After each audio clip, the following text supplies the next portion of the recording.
মাত্র ১৫ বছর বয়সে পারিবারিকভাবে চাচাতো ভাইয়ের সাথে আমার বিয়ে হয়।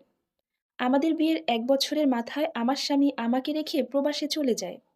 বিদেশে গিয়ে সে টোটালি আমার সাথে যোগাযোগ বন্ধ করে দেয়। এখন আর সে আমাকে চায় না।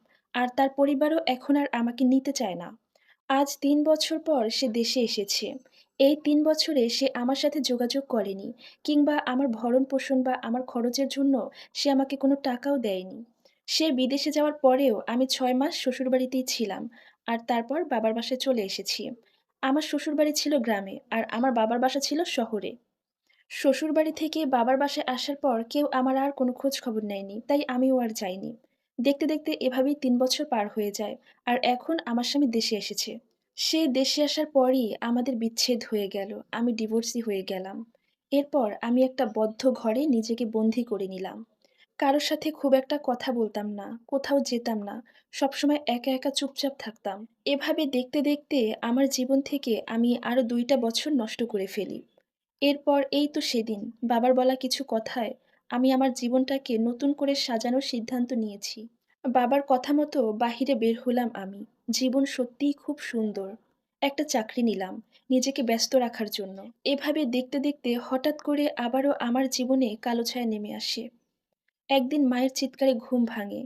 ঘুম থেকে উঠে দেখি আমার বাবা চিরতরে আমাদের রেখে চলে গেছেন। যেই মানুষটার জন্য নতুন করে বাঁচার অনুপ্রেরণা পেলাম, সেই মানুষটাও আজ হঠাৎ করে আমাকে এভাবে মাঝ রাস্তায় ফেলে রেখে চলে গেল। আমি ভাবলাম আমার জীবনের সমাপ্তি এখানেই।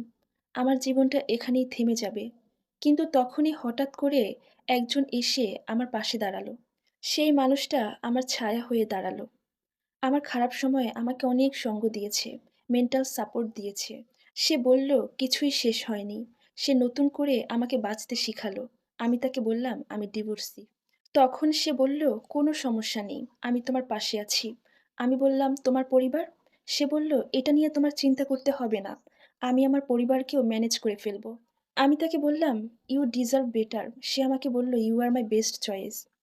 এরপর ওই মানুষটাকে বিশ্বাস করে তার হাতটা শক্ত করে ধরে জীবনের অনেকটা পথ পাড়ি দেওয়ার পর বুঝলাম সে তার পরিবারের সিদ্ধান্তেই অটল।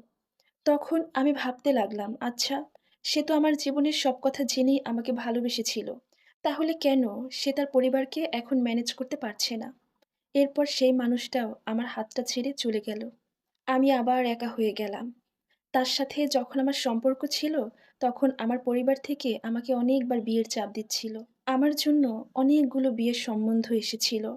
তখন সে সবার সামনে গিয়ে চিৎকার করে বলেছিল, সে আমাকে ভালোবাসে, সে আমাকে বিয়ে করবে। এখন আমি আমার পরিবারের মানুষের সামনে এই বিষয়টা নিয়ে কোনো কথা বলতে পারছি না। তাদেরকে মুখ দেখাতে পারছি না। আচ্ছা, মেয়েদের জীবনটা এমন কেন হয়?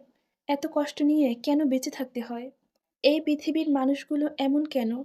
নিজেদের স্বার্থ হাসিল করা হয়ে গেলেই মাঝপথে আসতে হাতটা ছেড়ে চলে যায়। আর এই সম্পূর্ণ স্টোরিটা একটা আপুর জীবন থেকে নেয়া, যার সাথে আমার বাস্তব জীবনের কোনো মিল নেই। ধন্যবাদ।